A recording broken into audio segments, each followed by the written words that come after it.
Hello again and welcome to continuing studies through Pray On Ministries. Tonight we'll be looking at another area of prayer that is vitally important that we understand. These are difficult, even frightening days in America.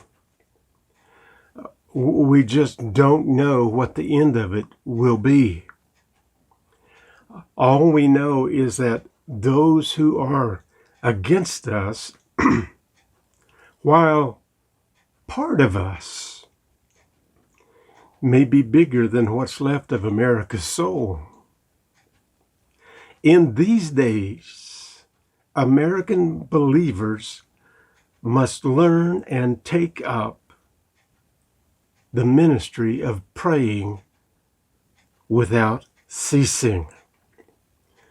The Apostle Paul said these words to us in 1 Thessalonians chapter 5 and verse 17, where Paul said quite clearly and simply, pray without ceasing. Now those words probably has caused concern of many well-intending believers over the years. What exactly did Paul mean? What is God trying to tell us through the Apostle Paul? Surely he didn't expect that anyone would or could be in a prayer posture 24/7. Think of this. Think of prayer as the breath that you take every second without awareness, or the blood coursing through your veins. No one gives a thought to these natural activities of the body until they are somehow interrupted. Prayer can and should be a natural activity of the body. Praying without ceasing should be a natural outcome of abiding in Jesus as we were instructed out of his own mouth in John chapter 15, verses 1 through 8. And let me share with you what that says in John chapter 15. Jesus is speaking to his disciples, and that would include you and I today. And Jesus says, I am the true vine, and my Father is the husbandman. Every branch in me that beareth not fruit, he taketh away. And every branch that beareth fruit, he purgeth it, that it may bring forth more fruit. Now ye are clean through the word which I have spoken unto you. Abide in me, and I in you. As the branch cannot bear fruit of itself except it abide in the vine, no more can ye, except ye abide in me. I am the vine, ye are the branches. He that abideth in me, and I in him, the same bringeth forth much fruit. For without me you can do nothing. That bears repeating very strongly. Jesus is reminding us, telling us, without him, we can do nothing. If a man abideth not in me, he is cast forth as a branch and is withered, and men gather them and cast them into the fire, and they are burned. If you abide in me, and my words abide in you, ye shall ask what you will, and it shall be done unto you. Herein is my Father glorified, that you bear much fruit. So shall ye be my disciples. As the Father hath loved me, so have I loved you. Continue in my love. If you keep my commandments, ye shall abide in my love, even as I have kept my Father's commandments and abide in his love. These things have I spoken unto you, that my joy might remain in you, and that your joy might be full. To abide, beloved, means to dwell, or to live in, or to live with. To live means that breathing is involved. So let me suggest something to you. As you abide, live in Jesus and He in you, along with His Word, praying without ceasing becomes you. Inhaling, breathing in Jesus, and exhaling, breathing out back to Him, His will that you inhaled. That bears repeating. Listen carefully. As you abide, live in Jesus and He in you, along with His Word, praying without ceasing becomes you. Inhaling, breathing in Jesus, and exhaling, breathing out back to Him, His will that you inhaled. Now I want to suggest to you that you might want to pause this video right here and reflect on what was just said. It's really deep, and yet it is so true and powerful. So if you desire, right here would be a good place to pause for just a few moments, and then you can come back to me when you have finished.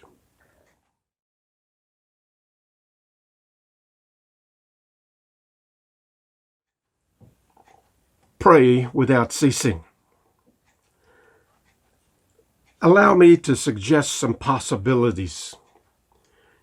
First of all, my first thought on this is that prayer should become our habit. An important part of this prayer habit would be a daily routine of being alone with God and His Word. God speaks to us primarily from His Word. So in the beginning of this prayer time, ought to be listening to Him as He speaks to us out of His Word. You will be pleased and surprised at how He guides your praying as He speaks through the Word. Pray that Word back to Him in ways that fit the concerns you have at that moment. Pray the Word fitting the situation that you are concerned with. Secondly, you are aware of how attitudes guide a person's behavior. You become aware of people's attitudes and how that seems to guide them along through life. If a person's attitude is generally negative, all of their days will have a negative bent to them. The same is true of a person who is mostly positive in attitude. Therefore, when one develops a habit of prayer, it is likely that an attitude of prayer will develop which follows that person far beyond the prayer closet throughout the rest of the day. A truth within the words, watch and pray, will become clear as the attitude of prayer grows stronger within you. You will notice and you will listen for things that need prayer. You don't have to be a theologian to pay attention to what's going on. I can remember almost immediately after I was saved, I began to realize that praying was important. And while I was working on the jobs, driving through Orange County, doing the work that I was doing in those days, as I drove, I would pay attention to things that I saw and people and situations. And I would find myself praying out loud in my company vehicle as I was going from one job to the next. And no one taught me to do that. It just felt right. You will become observant, much like a detective. A detective is aware of his surroundings. A police officer is aware of his surroundings. The reason I know this is that in my early years, shortly after the military, I was working for a detective agency in the Los Angeles and Orange County region. And to this very day, I cannot go into a public place, like a restaurant, for example, without paying attention to the people that are there and around me. I watch them very closely. And when I first go in, and Ruthie, my wife, has this pretty well figured out, I want to sit with my back against the wall, if that's at all possible. I want nothing going on behind me. I want to be able to observe what's going on everywhere else and subconsciously be prepared for any surprises. Well, beloved, as you begin to develop this attitude of prayer, this praying without ceasing, you will notice that you become aware of things that are happening around you and things that are in the news and things like that. And then also, thirdly, you'll be sensitive to the Holy Spirit's promptings as you go about your daily routines of work and study or play. Your heart may be praying while your hands are busy working. You'll become more interested in conversations with others, seeking to discover how they truly are. You know how we do this as Christians together. You greet one another at church or in fellowship, and usually the first thing that anyone will say to you is, "How are you?" And in your mind, you're thinking, they don't really care how I am, or I just dump the whole load on them right here and let them know exactly how I am. And so rather than doing that, our normal response is, "Well, I'm fine. I'm fine." Even if my world is upside down and I'm in all kinds of struggles and difficulties and physical pain, grief-stricken perhaps, the response that I give is fine. But as your prayer life strengthens, your awareness of people's body language and their facial expressions helps you to understand that when they say they're fine, there's really something else going on there, and perhaps very lovingly and subtly you can pursue that with them and find out just exactly what kind of praying they need. A good question to ask people once in a while, even though they say they're fine, is, how can I pray for you? I want to pray for you. How would you like me to pray? What would you like me to pray about? You'd be surprised how open they suddenly become with you once they discover that your prayer attitude has strengthened your concern for them.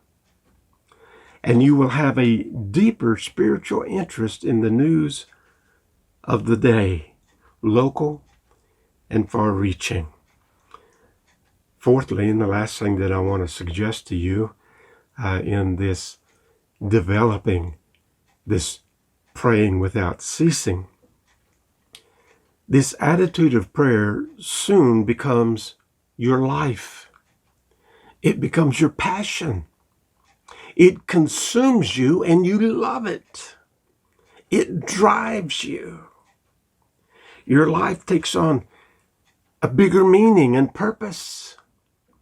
You're in constant state of open communication with God that is deepening your love and relationship with Him, as well as your concern for the world and His kingdom activities. Oh, beloved, you know this is true. You know this is true. The enemy of God, the evil one, Satan himself, fears a person with this kind of a prayer life. Do not do prayer. Be prayer. This is when the person of prayer becomes the prayer. When the truth of the words, pray without ceasing, overtake the person, he has a power within his presence that the demonic world fears, and a peace that calms most persons who are nearby to them. Praying without ceasing defeats Satan and opens the door for God's will upon the earth, where you are directing your particular prayers. Thy will be done in this situation, and in that situation, and in this person, and in that person, and in this family, and that family. Your will be done. Your kingdom come right here, right now, right there, right now. Oh, beloved, take the challenge. Obey the command. Pray without ceasing. You can do it. God bless you. Until we meet again. Amen.